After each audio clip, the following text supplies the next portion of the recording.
ঝান্ডা আছে একজনের, নাম করছে আর একটা পার্টি। তো তাকে বলল কেন এসছিস? বললে আমাকে বলেছে বিরিয়ানির প্যাকেট দিবে আর 500 টাকা দিবে। এই আদিবাসী বলছে আমাকে একটা বিরিয়ানির প্যাকেট দিবে আর 500 টাকা দিবে। এই 500টি টাকা আর এই বিরিয়ানির প্যাকেট শিক্ষা না থাকার কারণে এই দুটো জিনিস তাকে টেনে নিয়ে চলে এলো একজোড়া ঝান্ডা নিয়ে। সে নিজেও জানেন আমি কার মিটিং এসেছি। কেন? এডুকেশন নাই, শিক্ষা নেই। এইটার কারণে আজকে দেখুন, এই যে পৃথিবীর শ্রেষ্ঠ মুকাদ্দাস কিতাব হচ্ছে কোরআন মাজিদ, ঠিক কিনা? কথা বল। পৃথিবীর শ্রেষ্ঠ কিতাব কোরআন মাজিদ। কেন শ্রেষ্ঠ বললাম? পৃথিবীতে যতগুলো ধর্মগ্রন্থ আছে, যতগুলো মৌলবি মোল্লা মুহাদ্দিস মুকাররির জ্ঞানী গুণী মনীষী যারাই যে কোনো কিতাব লিখেছে, আমাদের মুফতি সাহেবরা জানে, ফতোয়া যদি কোনো মুফতি সাহেব লিখে দেয়, ফতোয়ার নিচে লিখতে হয় আল্লাহু আ'লামু বিসসাওয়াব। আমার জানাটুকু লিখলাম, সঠিকটা আল্লাহই জানেন। কথাটা বুঝতে পেরেছেন? এটা মুফতিকে লিখতে হবে। যদি কোনো মুফতি এইটা না লেখে, জানবেন তার ইলমিয়াতের কমি আছে। এটা লিখতেই হবে ফতোয়ার নিচে। যারা যত বই লিখেছে, কেউ বইয়ের প্রথমে এইটা লেখেনি যে আমার এই ভুলে কোন রকমের কিতাবের মধ্যে ভুল নেই। এটা কেউ লিখেছে কোনো কিতাবে? আকারে ওকারে যে কোনো জিনিসের ভুল থাকবে, কিন্তু কোরআন এমন মুকাদ্দাস কিতাব, এই কোরআনের শুরুতে সূরা বাকারায় আছে যালিকাল কিতাবু লা রাইবা ফি। আমার এই কোরআনে বিন্দু মাত্র সন্দেহের কোনো অবকাশ নেই।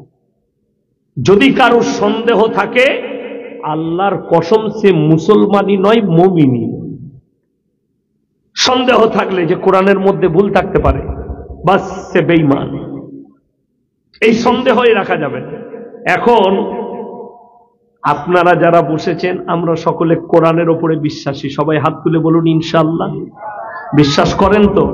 দেখুন, এই শুধু আপনারা নয়, গোটা 9 মৌজাকে যদি এক কাছে করা হয় আর সবাইকে যদি বস করিয়ে জিজ্ঞেস করা হয়, হাত তুলে কিন্তু সবাই বলবে যে আমরা কোরআনের বিশ্বাসী। এইটা বলার পরে ধোঁকাবাজ মুসলমানকে ওইটাই আমি আলোচনা করি। ধোঁকাকে দিচ্ছে কাকে? নিজেকে ধোঁকা দিচ্ছে, মৌলবীকে নয়, আল্লাহকে নয়, সমাজকে নয়, পরিবারকে নয়, সে নিজেকে ধোঁকা দিচ্ছে। কোরআনে একটা আয়াত আছে সূরা বাকারার 3 পৃষ্ঠায়, ওয়াইজা লাকুল্লাযীনা আমানু ক্বালু আমান্না ওয়াইদা খালাউ ইলা শায়াতিনিহিম ক্বালু ইন্না মাআকুম ইন্নামা নাহনু মুস্তাহজিউন। এই আয়াত থেকে একটা জিনিস পাওয়া যায়, নবীজিকে আল্লাহ বলছেন, হে নবী, আপনার পাশে যে মুনাফিক বেঈমান কাফেররা বসে, তারা এসে বলে আমরা আল্লাহকে ভালোবাসি, কিন্তু যখন পেছনে যাই তখন বলে আমরা তো শুধুমাত্র মজাক করতে গিয়েছিলাম। কি করতে? মজা করতে, ধোঁকা দিতে। পরের আয়াতে আল্লাহ বলছেন আল্লাহু ইয়াস্তাহজিউ বিহিম ওয়া ইয়ামুদ্দুহুম ফি তুগয়ানিহিম ইয়ামাহুন। হে নবী বলে দাও, তারা আমাকে ধোঁকা দেয়নি, তারা আমার সঙ্গে চালবাজি করেনি, আমি আল্লাহ তাদেরকে হিদায়েত দেইনি, আমি তাদের সঙ্গে মাজাক করেছি, তারা আমার সাথে নয়। তাদেরকে কালমা পড়াইনি, তারা মুসলমান নয়, আমি হিদায়েত দিইনি। এইটাই হচ্ছে কোরআন। এরপর আপনি মুসলমান দাবি করে আপনি ধোঁকাবাজ তো নন। মুফতি সাহেব আমাদের বাবু যেখান থেকে ছাড়লেন, আমি শুনতে পাচ্ছিলাম, ভালো ভালো কথা বলছিলেন ইনি, যে দেখুন কোরআনে স্পষ্ট আছে সুদ কি, কথা বলে না, হারাম। তার মানে ডাঙাতে আর সুদখোর নাই। কথাটা বুঝতে পেরেছেন না পারেননি? আমার হাত তুলে বললেন যে আমরা কোরআনকে বিশ্বাস করি। আমার কথা গায়ে লাগা কথা, কি বুঝলেন? আমার কথা সবাই সহ্য করতে পারে না, আমি এমনি গাল খাওয়া বক্তা, অনেকজন গাল দেয়, তো এটা আমার জন্য দোয়া, এটা আমি মনে করি। যারা গালি দেয় সেটা দোয়া। চলুন, কোরআনে স্পষ্ট আছে। ইনি যে সুদের বয়ান করছিলেন এটা ইনার বয়ান নয়, ইনার ব্যক্তিগত কথা নয়, কোরআন এবং হাদিসের রাসূলের কথা। কোরআনে আছে ওয়াহাল্লাল্লাহুল বাই'a ওয়া হাররামার রিবা, সুদ তোমাদের জন্য হারাম, ব্যবসা তোমাদের জন্য হালাল, ব্যবসা করুন হালাল। নবীজি ব্যবসা করেছেন, সাহাবীরা করেছেন, নবীর বিবি ব্যবসা করেছেন। এর ব্যাখ্যা আমি লাস্টে দেব গিয়ে। ব্যবসা হালাল, ব্যবসার মধ্যে আল্লাহ বরকত রেখেছে। সুদ হারাম, কোরআনে যদি স্পষ্ট হারাম থাকে, সুদ যদি হারাম থাকে স্পষ্ট, এরপর যদি কোনো মুসলমান সুদ খায়, সে আল্লাহর সঙ্গে যুদ্ধ ঘোষণা করলো না করলো না? কোরআনের বিরুদ্ধে আচরণ করলো না করলো না? কেউ যদি জেনে শুনে সুদ খায়, সে মুসলমান রইল কি করে? দেখুন, আপনারা সকলে জানেন প্রত্যেকটা মুসলমান নরনারীর জন্য দ্বীনি শিক্ষা অর্জন করা কি, আপনারা বলুন কি ফরজ? যদি ফরজ হয়, আমি বলে যাচ্ছি গোটা ৯ মৌজায় যদি সমীক্ষা করা হয়, ১০০ জনের মধ্যে ৮৫ জনের কাছে দ্বীনি শিক্ষা নাই। ঠিক বললাম না ভুল বললাম? ৮৫ জন। আমাদের দেশে একটা শিক্ষিতদের বেঈমান কাফেরের তৈরি করা ফতোয়া, আমরা সকলে হাদিস বলে জানি, চলেও আসছে। এটা কিন্তু পুরো ঠান্ডা মাথায় মুসলমান দিকে বেপর্দা করা, নারী দিকে এবং মুসলমান দিকে ধোকায় ফেলা। আপনারা শুনেছেন শিক্ষার জন্য তোমরা চীন দিতে পারি দাও, শুনেছেন না শুনেন? আল্লাহর নবী বলেছেন। এই হাদিসটা যদি এই স্টেজে কোনো মৌলবি বার করে দেখাতে পারে, জীবনে আমি আর সমাজের বুকে বক্তব্য দেব, একটা যদি দেখাতে পারে, এটা হাদিসই নয়, নবীজির বিরুদ্ধে বানানো কথা। চীন দেশে পারি দাও, মহিলারা শিক্ষা গ্রহণ করবে এমন একটা জায়গায় যেখানে পর্দার ব্যবস্থা থাকবে, নারীদের মর্যাদার ব্যবস্থা থাকবে, পুরুষরা শিক্ষা গ্রহণ করবে। দ্বীনি শিক্ষাকে ফরজ বলা হয়েছে। দ্বীনি শিক্ষা অর্জন করা ফরজ। কতটা ফরজ? মৌলবি হতে হবে? মুসেমপুর মাদ্রাসায় ভর্তি হতে হবে আপনাকে, না সুজাপুরে? না, কোনো মৌলবি বলে নাই যে আপনাকে মুহাদ্দিস হতে হবে, মুকাররির হতে হবে, মুফাসসির হতে হবে। এটা আমরা কেউ বলিনি।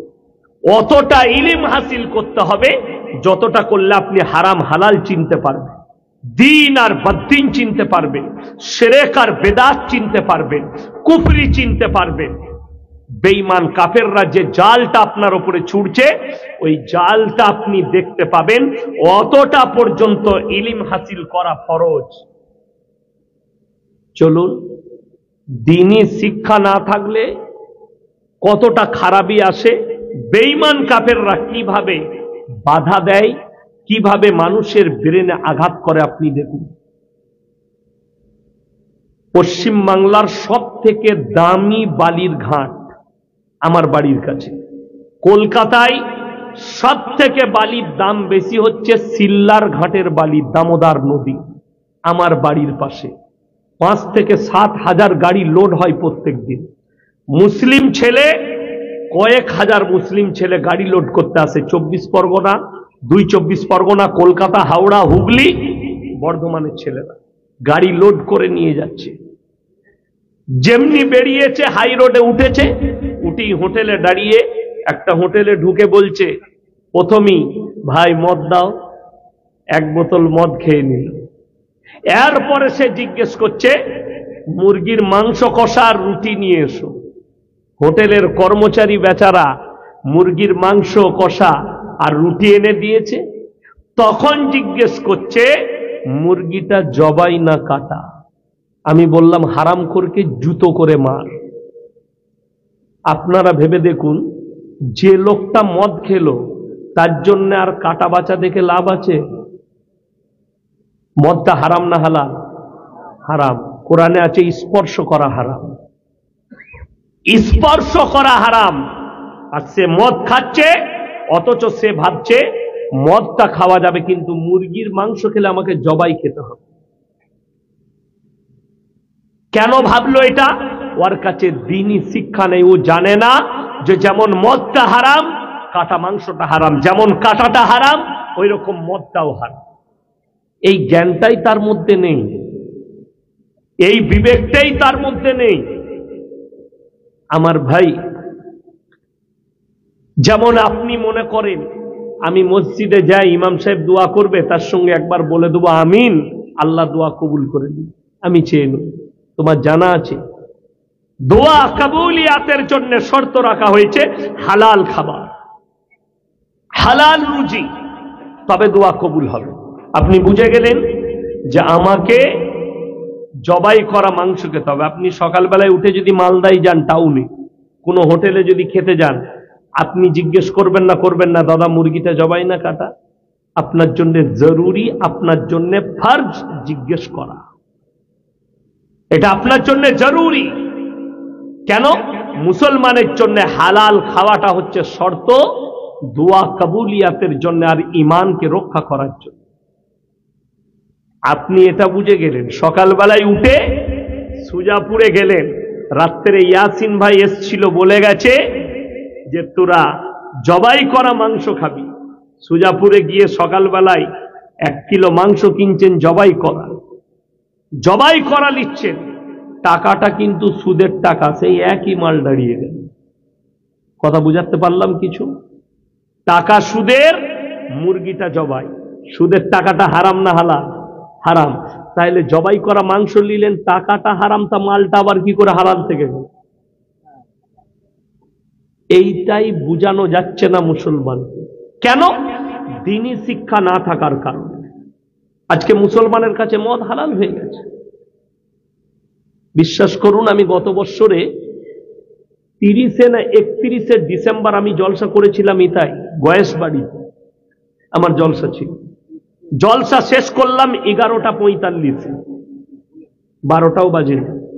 আমি গাড়ি স্টার্ট করলাম, 13 মিনিটের মাথায় আমার 4 চাকা গাড়ি গিয়ে কালিয়াচক স্ট্যান্ডে দাঁড়ালো।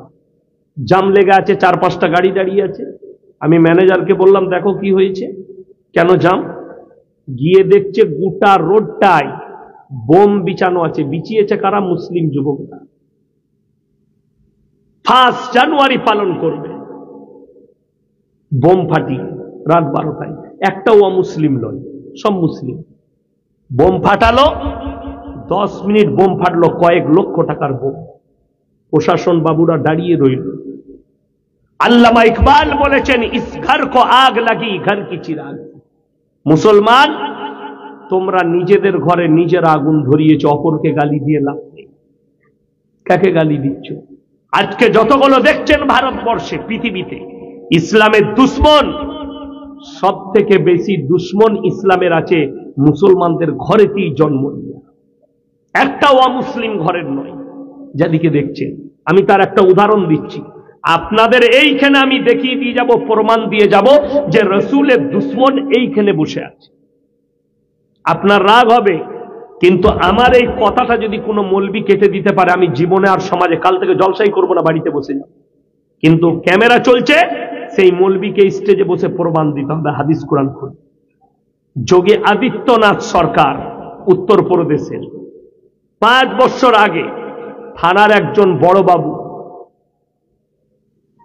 থানার বড় বাবু, এত বড় বড় দাড়ি, তাকে সাসপেন্ড করা হলো। দাড়িগুলো চেঁচে এসে আপনাকে জয়েন করতে হবে, তা না হলে আপনাকে জয়েন করতে দেওয়া হবে। তিনি বাড়ি চলে গেলেন, সাসপেন্ড করা হয়েছে। দাড়িগুলো চেঁচে এসে জয়েন করলেন চাকরি। ভারতের মুসলিম যুবকরা, মুসলিমরা ফেসবুকে, টুইটারে, ইনস্টাগ্রামে কি বলতে লাগলো, যোগী হচ্ছে আল্লাহর দুশ্মন। একটা পুলিশ অফিসারের দাড়ি চেঁচে দিয়ে যদি আল্লাহর দুশ্মন হয়, 90% মুসলমান সেলুনে গিয়ে নিজে থেকে দাড়ি চাচে, এরা কার দুশ্মন আমি তোমাদের কাছে জানতে চাই। দাড়ি রাখাটা কি? আপনাদেরকে একটা দলিল দিই। আমাদের দেশে একটা কমিউনিটি বাস করে, তাদের নাম হচ্ছে পাঞ্জাবি। পাঞ্জাবি দিকে জানেন না? জানেন না? পাঞ্জাবি ইউটিউব যাদের কাছে আছে এক্ষুনি সার্চ করুন, পাঞ্জাব পুলিশ লেখুন, বেরিয়ে আসবে। পাঞ্জাবিদের পুলিশরা, পাঞ্জাবিরা পুলিশের চাকরি করে, তাদের মাথায় পাগড়ি আছে, মুখেতে দাড়ি আছে। এটাতে হাত লাগাতে সরকার পারবে না। তার কারণ কি সরকার দায়ী? না, মুসলমান নিজেরা দায়ী। মিলিটারি ডিফেন্সে চাকরি করছে পাঞ্জাবিরা, তাদের মাথায় পাগড়িটাও আছে, মুখে দাড়িটাও আছে। সরকারের হিম্মত নাই তাদের দাড়িতে হাত লাগায়, তাদের টুপিতে হাত লাগায়। ভোট যারা বেশি পায় তারা জিতে, না যারা কম পায় তারা জিতে? যারা বেশি পায় তারাই জিতে। তো যদি একটা মুসলিমদের দাড়িওয়ালা ছেলে, সে যদি চাকরির লেগে ইন্টারভিউয়ে যায়, সেখানে যদি 100টা মুসলিম যুবক থাকে, যদি 98 জন দাড়ি চাচা থাকে আর 2 জন যদি দাড়িওয়ালা থাকে, এই 2 জনেরটা টিকবে না 98 জনেরটা টিকবে? ভোট তাদের বেশি, দাড়ি চাচার ভোটটা বেশি। অফিসার কি বলবে যে তোদেরই খালি সুন্নত, এরাও তো মুসলিম, এদের মুখে দাড়ি নাই, তোমার চাকরি বাতিল, দাড়ি চেঁচে এসে। দোষটা আপনি সরকারকে দিচ্ছেন, গালিটা আপনি সরকারকে দিচ্ছেন, কিন্তু রসুলের দুশ্মন আমার আপনার বাড়িতে ঢুকে আছে। আপনি দাড়ি চাচ্ছেন, তা আপনার থেকে বড় রসুলের দুশ্মন কে হতে পারে? আর পাঞ্জাবিদের দাড়িতে যদি কেউ হাত লাগায়, সর্বপ্রথম তলোয়ার বার করে তার গর্দনটা কেটে দিবে। তারা ধর্মের ওপরে এত স্ট্রং। বাস্তব কথা বলছি। মদ খাওয়া কোরআনে স্পর্শ করা হারাম লেখা আছে। এরপরে যদি কোনো মুসলমান মদ খায়, সে আল্লাহর সঙ্গে যুদ্ধ ঘোষণা করলো না? করলো না? সে আল্লাহর সঙ্গে যুদ্ধ ঘোষণা করলো, রসুলের সঙ্গে যুদ্ধ ঘোষণা করলো। যারা আপনারা বহরমপুর যান, কলকাতা যান, 4 চাকা গাড়ি নিয়ে, মোটরসাইকেল নিয়ে, যখনই আপনি হাই রোডে পলসন্ডা মোড় পার করবেন, একটা ধাবা আছে, পাপ্পুদা ধাবা, পাঞ্জাবিদের। আমি মাঝে মাঝে ওখানে নাস্তা করি, চা খাই। পেরিয়ে এলে অবাক হয়ে যাবেন, তারা জানে আমরা যেখানে ব্যবসা করছি এটা মুসলিম প্রধান এলাকা, মুর্শিদাবাদ। এই জায়গায় ব্যবসা করছি, মালদা মুর্শিদাবাদের রোডে। যার কারণে বোর্ড লাগিয়েছে তার হোটেলে মদ খাওয়াটাও নিষিদ্ধ, মদ বিক্রিটাও নিষিদ্ধ, বোর্ড লাগিয়ে দিয়েছে। আর আপনি তার হোটেল ছেড়ে 5 কিলোমিটারের মাথায় মুসলিমদের হোটেল পাবে, হারামখোর মদও খায়, মদও বিক্রি করছে। এটা বাস্তব বলছি আমি। মুসলমান মদও খাচ্ছে, মদও বিক্রি করছে। আপনি গিয়ে দেখে আসুন মালদা জেলে হিরোইন পাচারে কে আছে? মুসলিমদের ছেলে। গাঁজা পাচারে কে আছে? সুজাপুরের অমুক ছেলে জেলে। গাঁজা পাচারে, হিরোইন পাচারে, মদ পাচারে, নেশাদ্রব্য জিনিস পাচারে কে আছে? মুসলিমদের ছেলে জেলে আছে। কেন? শিক্ষা, এডুকেশন আর দ্বীনি শিক্ষা নয়। যেটা মোল্লা বলছিলেন যে হারাম হালালের বিচার, এই জিনিসটা যাদের মধ্যে নেই, যে জিনিসটা হারাম তার ব্যবসা কি করে হালাল হতে পারে? যে জিনিসটা ইসলামে হারাম করা হয়েছে তার ব্যবসা ইসলামে বৈধ নয়, এটা লেখে নিয়ে যান। আজকে কালকে আমাকে প্রশ্ন দিয়েছিল, LIC যারা করেছে তার পয়সাটা কি হবে?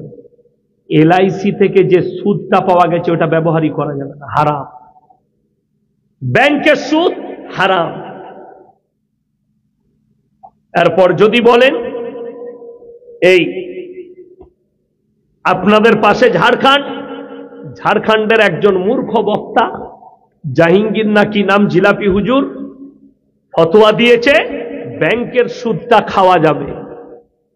আমি বললাম ও সুদখোর মৌলবি, সুদ খেয়ে মৌলবি পাস করেছে, কিন্তু আমাদের কাছে ফতোয়া নিলে ব্যাংকের সুদটাও চলবে না।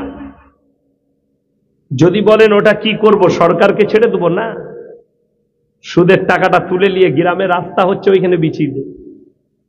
ও প্রস্রাব পায়খানা হচ্ছে, এলে এই টাকাটা লাগিয়ে দে। গ্রামের উন্নয়নে লোকরা পায়খানা করবে। কত নোংরা টাকা বুঝতে পারছেন? ওটা লাগালে পায়খানা ঘরে লাগানো যাবে, প্রস্রাবখানায় লাগানো যাবে। মসজিদের প্রস্রাবখানা হচ্ছে, পায়খানা হচ্ছে, লাগিয়ে দাও। ভালো কাজে ইউজ করা যাবে না? এত নোংরা টাকা। রাসূলের হাদিস, 1 টাকা যদি কেউ সুদ খায় মায়ের সঙ্গে 36 বার জিনা করার সমান পাপ।